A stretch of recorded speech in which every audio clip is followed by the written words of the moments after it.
Hundreds attended Begum Kulthum Nawaz's funeral in London. Funeral prayers for Begum Kulthum Nawaz offered at Islamic Cultural Centre.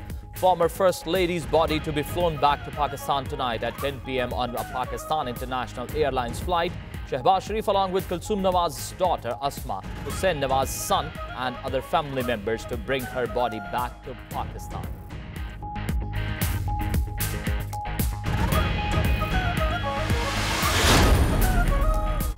Foreign Office spokesperson Dr. Faisal rejects report on plans to review terms of China-Pakistan Economic Corridor. Foreign Office also rejects allegations leveled against Pakistan in joint committee by United States and India. Dr. Faisal says Pakistan wants to resolve all issues with India through dialogue. एक आला पाए की university या institution बनेगा। Governor house Lahore जो है उसको एक म्यूजियम बनाया जाएगा।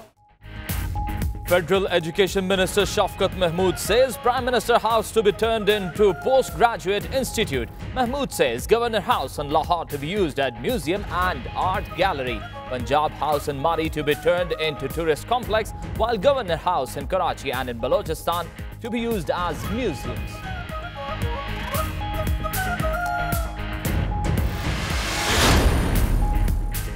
French and British fishermen talks over catching of scallops end in failure. French fishermen accuse British counterparts of unfairly catching scallops in Baie de Seine off coast of Normandy.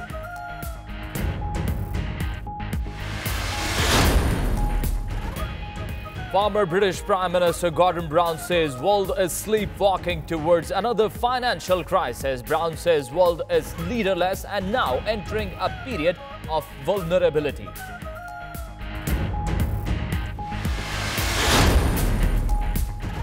Britain Kazuo Ishiguro awarded Japanese Order of the Rising Sun. Ishiguro is the first Briton to win world's most prestigious literary award in a decade. Bollywood actors promote upcoming comedy drama film in Mumbai. Film which highlights traditional handicraft art is set to hit theatres on September 28.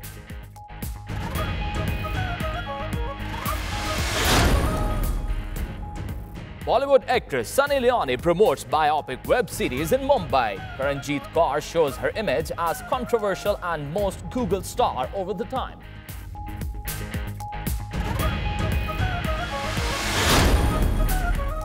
And debutant actor Ayush Sharma launches festive song in Mumbai. Sharma says song is a special one and all energy of film has been channelized in this song.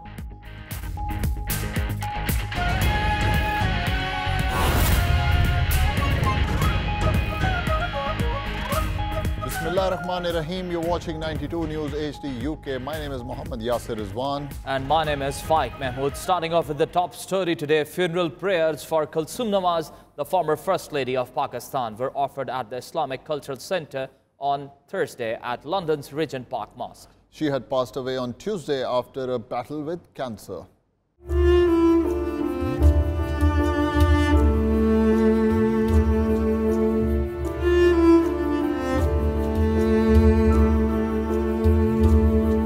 Her son Hussain and Hassan, brother-in-law Shehbaz Sharif and former ministers Ishaq Dar and Chaudhry Nisar Ali Khan were prominent among the mourners.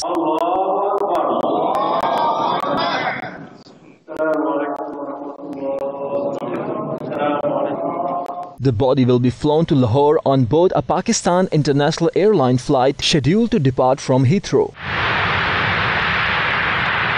Her daughter Asma and grandson Zakaria will accompany the body. In Lahore, the funeral prayers will be offered at 5 p.m. on Friday at Sharif Medical City in Jati Umrah. Kulthum Nawaz will be laid to rest at the family compound in Jati Umrah. Foreign Office spokesman Dr. Mohammad Faisal on Thursday denied that Pakistan was seeking to renegotiate terms of the China-Pakistan Economic Corridor projects. A British newspaper had earlier published a report claiming that the new government was reviewing the trade agreements with China under the CPEC, a key part of Beijing's ambitious Belt and Road project. चीन वाला जी position है, हम बिल्कुल को हमारी relationship को कोई नुकसान या नहीं हुआ, हमने बड़ी तफसीली एक प्रेस रिलीज उस पे इशू कर दी और हम उसके साथ खड़े हैं, उसमें कोई चेंज नहीं है. Soon after the report was published, advisor to Prime Minister Abdul Razak Daud denied courts attributed to him. हम तो पहले से यही कह रहे हैं कि बातचीत ही मामले का हल है.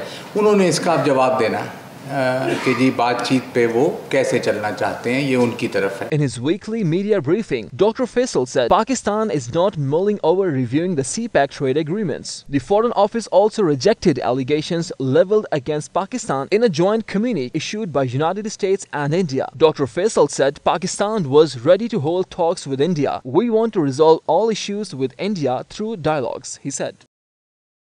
The Prime Minister's house will be turned into a top educational institute, Federal Minister of Education Shafqat Mahmood announced on Thursday. Mahmood said that the governor houses will be turned into museums and art galleries and their lawns will be open to the public.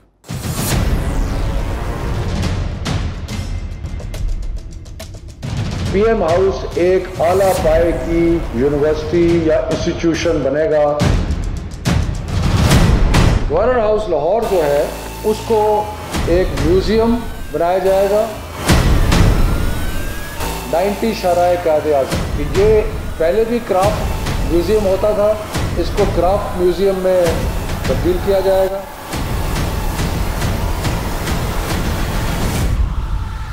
Addressing the media in Islamabad, Shafqat Mahmood said Prime Minister's house built on 1096 canal will be turned into top educational institute. He said the people were fed up of the previous government's royal ways. Prime minister house को एक आला दर्जे का तालीमी इदारा बनाया जाएगा, post graduate तालीमी इदारा बनाया जाएगा. Mahmood said the governor's house in Lahore, Karachi, Peshawar and Quetta would be turned into museum and art galleries. The governor's house in Murree would be converted into a hotel. Government house मरी, इसका फैसला किया गया कि इसको एक heritage boutique hotel में बनाया जाएगा. Mahmood said Chamba House in Lahore will accommodate the governor's house, the Punjab House in Murree into a tourist complex, the state guest house in Lahore and the Kasre Naz into 5-star hotels. Lahore में state guest house, इसका फैसला किया गया कि यहाँ पे पंजाब ये foreign office के पास है और ये फैसला किया गया कि यहाँ पे नेगोशिएशंस और प्रॉपर फॉर्मेलिटीज़ ऑब्जर्व करने के बाद इसको एक 5-स्टार होटल की तजवीज़ दी गई है कि यहाँ पे बनाया जाए. The Chief Minister's 90th Mall office will become the convention center. The Punjab House in Rawalpindi and the Governor's House will house educational institutions. A decision with regard to the presidency will be taken at the next meeting, Mahmood said. 90 शराय कायदे आज़म, इसका फैसला हुआ है कि ये पहले भी craft museum होता था, इसको क्राफ्ट म्यूजियम में तब्दील किया जाएगा और उसके नीचे एक बड़ा हॉल है जिसको कन्वेंशन सेंटर के कॉन्फ्रेंस सेंटर के तौर पे इस्तेमाल किया जाएगा. The minister said rupees 470 million was currently spent annually on the Prime Minister's house. General Qamar Javed Bajwa, the Chief of Army Staff, said on Thursday the youth must continue to strive for excellence. The Inter-Services Public Relations said General Bajwa directed that National University of Sciences and Technology campuses be set up in all provinces. The Army Chief expressed satisfaction with the improvement in NUST ranking among universities of science and technology. He said the NUST had a pivotal role in producing a stream of scholars and engineers of the highest caliber.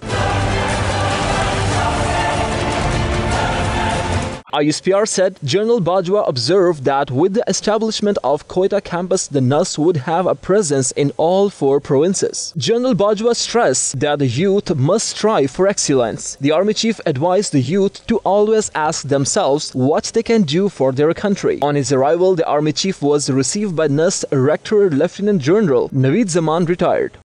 The Supreme Court on Thursday directed the authorities concerned to ascertain the financial status of a man whose daughter has moved the court to disown him.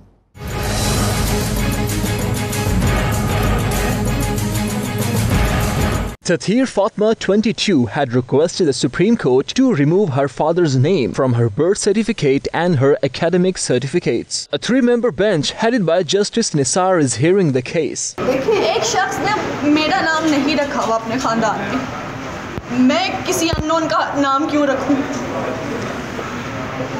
मुझे सिर्फ इस सवाल का जवाब दे दिया जाए। As the hearing got underway, the petitioner told the court that she had last met her father in 2002. She said her father had neither paid for her maintenance nor registered her with the National Database and Registration Authority.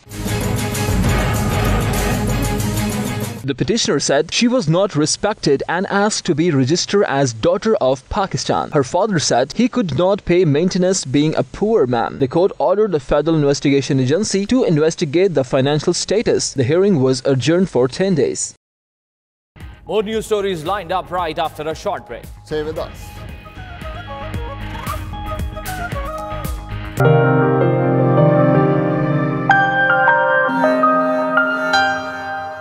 British and French fishermen failed on Thursday to reach an agreement on netting scallops. A statement was issued in this regard by French Minister for Food and Agriculture Stephen Travet's office. It said the minister appreciated the efforts of fishermen from both countries and that it was unfortunate that no agreement had been reached. The Organization of French Fishermen blamed tough conditions set by British fishermen for the failure of talks.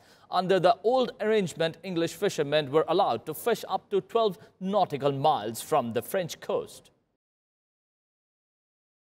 A new bill has been passed by the British Parliament under which punishment for those assaulting workers associated with emergency services has been enhanced. Alarmed at an increase in incidents of violence against emergency workers, the government has decided to take a stern action. Under the new law, the attacker's prison term has been doubled. The bill titled Assault on Emergency Workers will be sent to the Queen for her assent.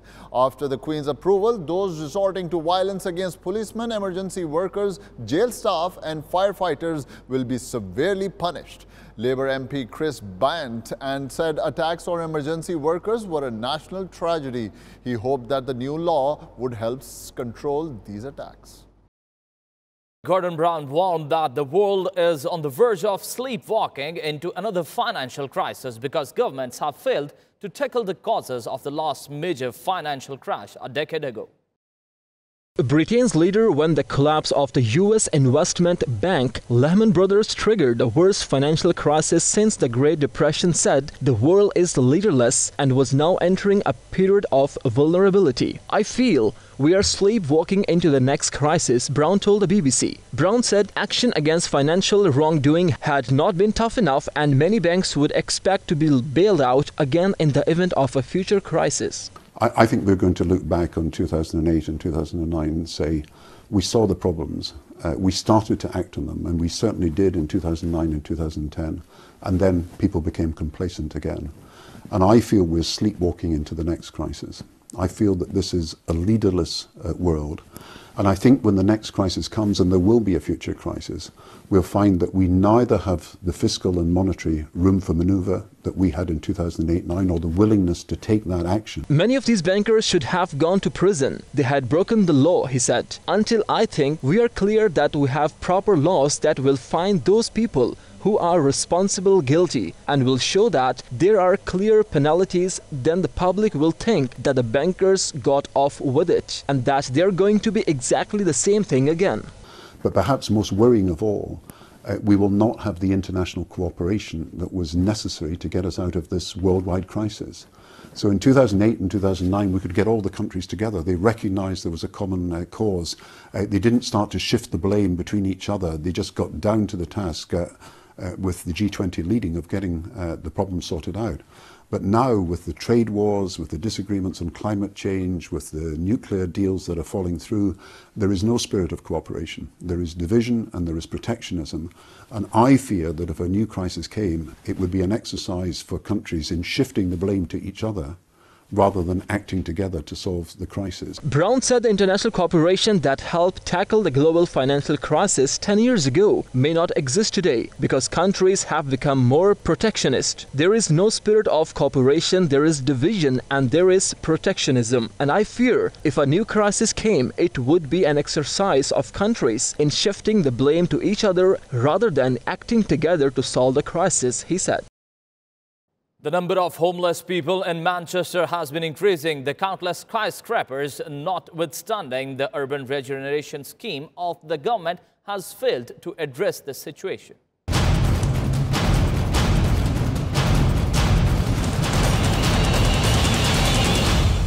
Promises by successive governments to provide cheap houses to the homeless have proved an eyewash. High-rise residential buildings housing costly apartments have been constructed in Manchester for 30 years, but the number of homeless people is on the rise. A plan to build 50,000 new houses in Manchester by 2040 is under consideration. Meanwhile, 80,000 people are still on Great Manchester social housing waiting list. A report by Manchester Business School says only the rich have benefited from the regeneration scheme. There are fewer schools and libraries in central Manchester today as a result of increase in the numbers of residential schemes. Private developers have been given a free hand after the abolition of the Greater Manchester County Council. Manchester City Council head Richard Lace has rejected the report.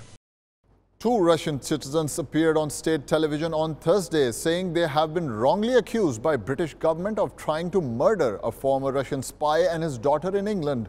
They said they had visited Salisbury in March for tourism only.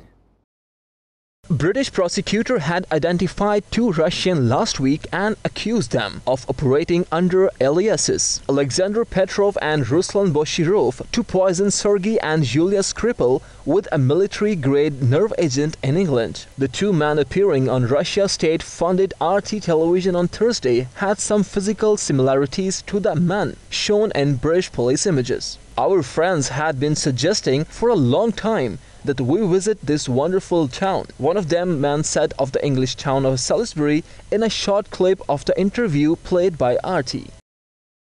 Kazuo Ishiguro, the Nobel Prize for Literature winner and Japanese-born British author, The Remains of the Day and Other Novels, was awarded on Wednesday the Order of the Rising Sun.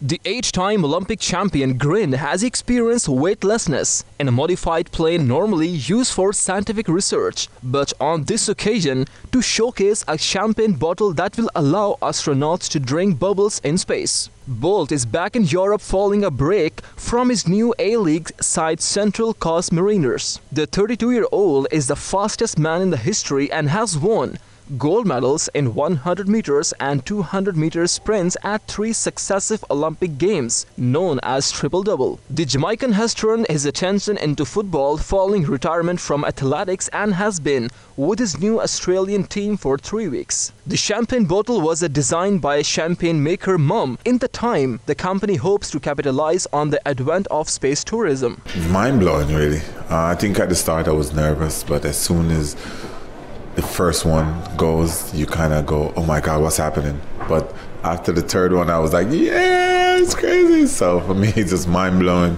fully enjoyable.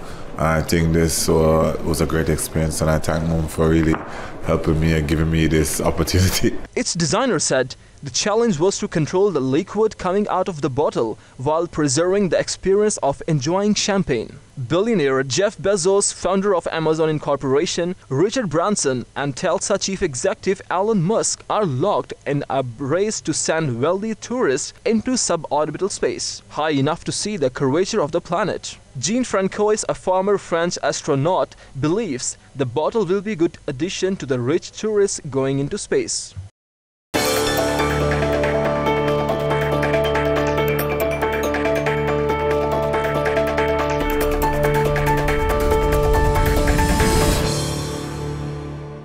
Human rights groups and journalists scored a victory against the British government's mass electronic surveillance system after Europe's top rights court ruled that the so-called Big Brother program violated privacy and free speech.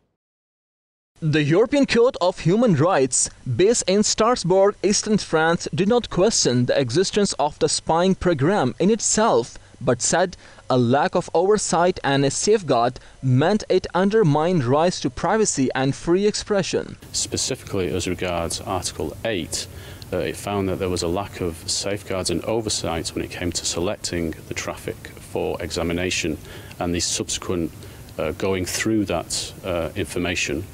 And also, as regards Article 10, it found that there were not enough safeguards when it came to examining the data that had been found by the authorities as regards the journalistic confidentiality. The court gave Britain, which is in the process of altering legislation on an issue publicly exposed by US whistleblower Edward Snowden, 3 months to decide whether to request an appeal hearing after Thursday's ruling. Ghana bid farewell to former UN Secretary General Kofi Annan on Thursday in a state funeral attended by African leaders and international statesmen who hailed his record as an advocate for humanity and world peace. Annan's widow, Nain, paid tribute to her husband and thanked Ghana for giving a world an extraordinary human being. In an address, current UN Secretary General Antonio Guterres hailed Annan, who served as the 7th UN Secretary General between 1997 and 2006, as an exceptional global leader with a deep faith in the role of the United Nations as a force for good. Dear friends of our beloved Kofi, thank you for all your support at this difficult time. Dear Ghana, I remember how excited he always was returning home to Ghana. On arrival, he would draw in the air, feel the sense, and he would look so happily content. I always believed that his inner strength and sense of whole came from his deep roots here, and I want to thank Ghana for giving us such an extraordinary human being. As we face the headwinds of our troubled and turbulent times, let us always be inspired by the legacy of Kofi Annan, Guterres said. Annan, a Ghanaian national and Nobel laureate, died in a Swiss hospital last month at the age of 80. The Supreme Court of India has decided to review a 1998 road rage case involving cricketer Navjot Singh Sidhu.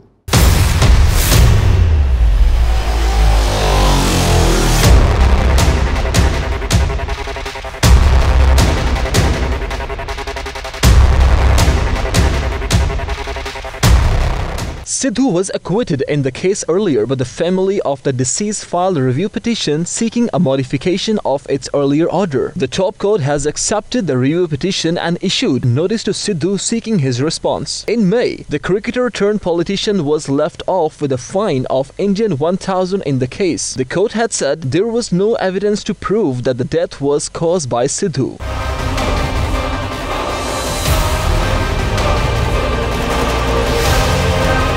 On December 27, 1998, Sidhu and his friend Rupinder Singh Sandhu has got into an argument with a man called Gurnam Singh over parking space in Patiala. It is said that Sidhu and Sandhu dragged Gurnam out of the car and hit him, after which he died. A group of Indian Catholic nuns are staging a rare street protest in the southern state of Kerala, demanding justice after an alleged sexual assault of a nun by a bishop. The court said that now the investigation is rigorously proceeding and they have collected ample evidence, said the lawyer for the petitioner C. Rajendran outside the High Court of India's southern Kerala state in Kochi on Thursday in relation to the alleged sexual assault of a nun by a bishop. The court said that now the investigation is vigorously proceeding and they have collected so many evidence. Because of the time lag, they have to be given some more time to collect more evidences.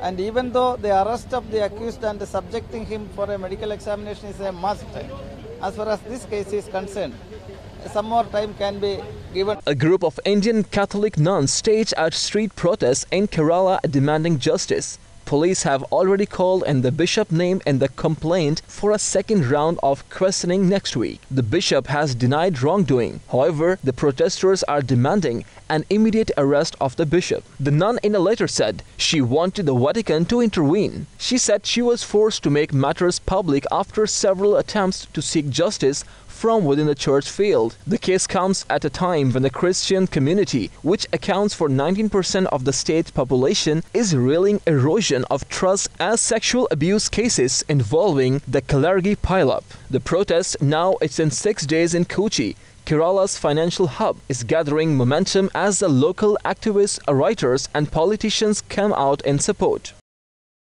At least 3 Kashmiris were shot dead by security forces in 2 separate encounters in Indian-held Kashmir.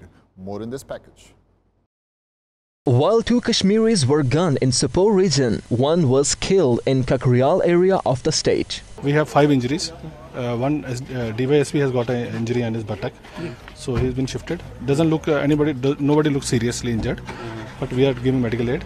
Operation is continuing. Inspector General of Police of Jammu St. Singh Jamwal said the 5 security personnel were injured. The gun battle between the security forces and Kashmiris broke out after a search operation in the Kakriyal was launched. President Emmanuel Macron on Thursday said the French welfare state had failed to root out the causes of poverty, unveiling an €8 billion plan with a focus on getting people into work and protecting vulnerable youngsters. Macron said current welfare model does not do enough to prevent people falling into poverty, nor to eradicate it. With his popularity slumping, the former investment banker wants to convince left-leaning voters that this reform agenda does not only benefit the wealthy and companies. Opponents dub him a president of the rich, a tag that has hurt his image. The president announced compulsory school or vocational training until the age of 18, extra crèche places to help mothers return to work, additional emergency accommodation places with a priority for women and children, and breakfast at school for primary school students in the most deprived areas. Nearly 9 million people in France, a third of them children, live in poverty, defined as 60% of the median income. That is equivalent to 14% of the population. Macron also promised reforms of the social benefit system after causing a stir in June when he said France continued to plow a vat of cash into benefits yet people remain poor. He said he would simplify a system that today is so convoluted that 1 in every 3 individuals without an income and eligible for the most core benefit do not apply. More news stories lined up right after a short break. Stay with us.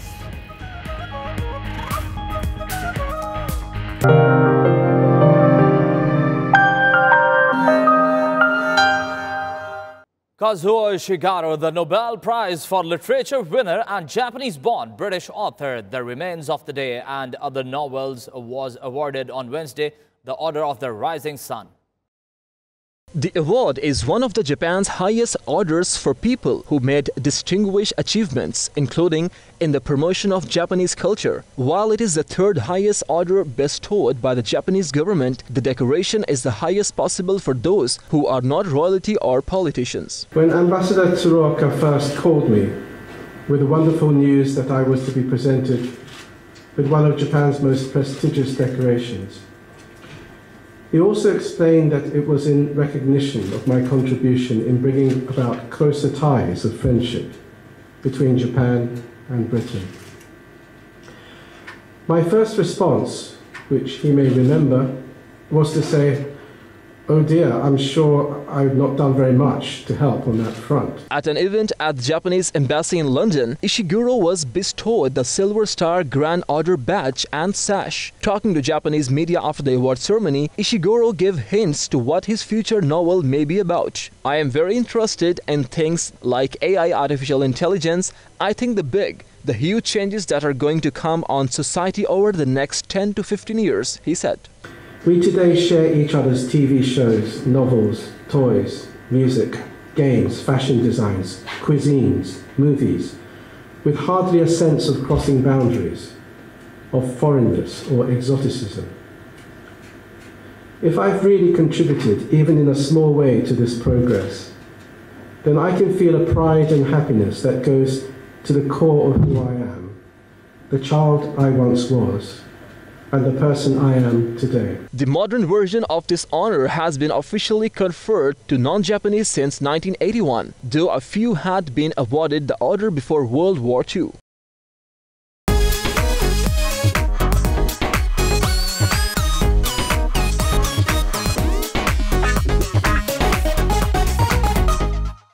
Boy Erased, a coming-of-age drama which follows the son of a Baptist preacher who is forced to take part in a gay conversation therapy program, has premiered at TIFF.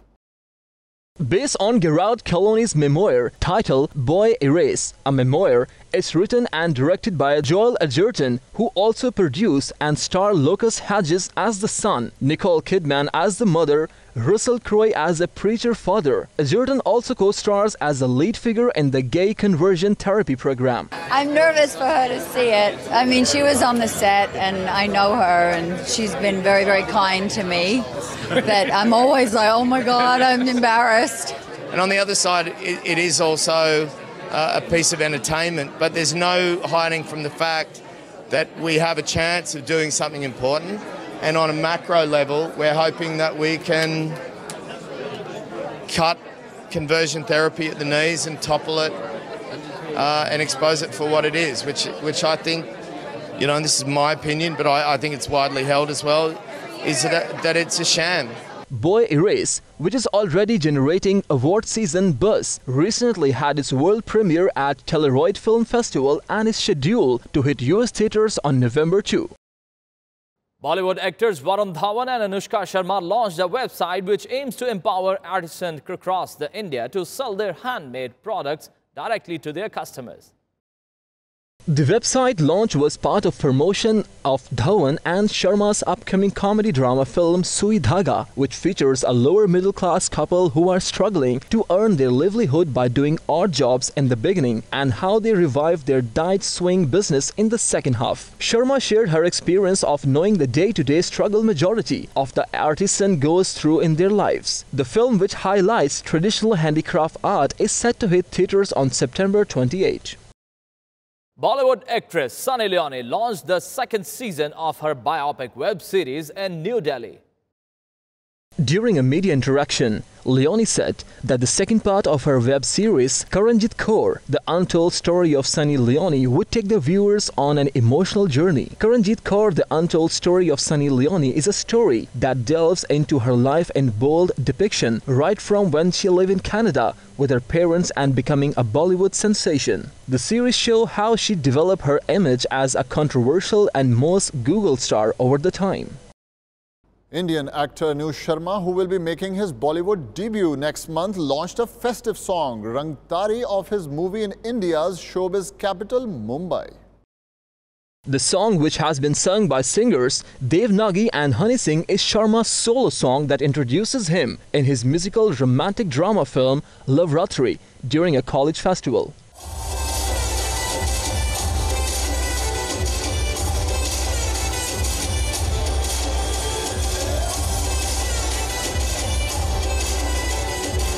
Sharma, who shook a leg with fans during the event, said the song was a special one and all the energy of the film had been channelized in the song. Produced by Bollywood superstar Salman Khan and directed by Abhiraj Meenawala, the film is slated to hit theaters on October 5. New trailer has been released for Hollywood film Venom. Science fiction film will hit cinemas on October 5th.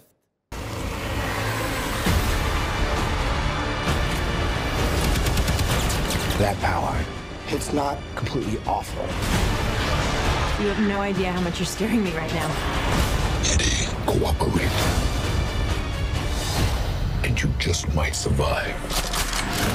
Guys, you do not want to do this, trust me.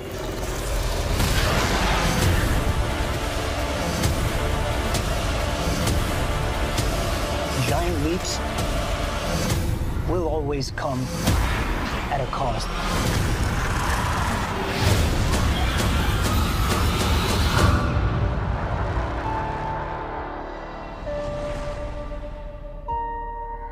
That's all from the news studio. For more details, you can visit our website 92NewsHDUK.tv. Keep watching 92 News.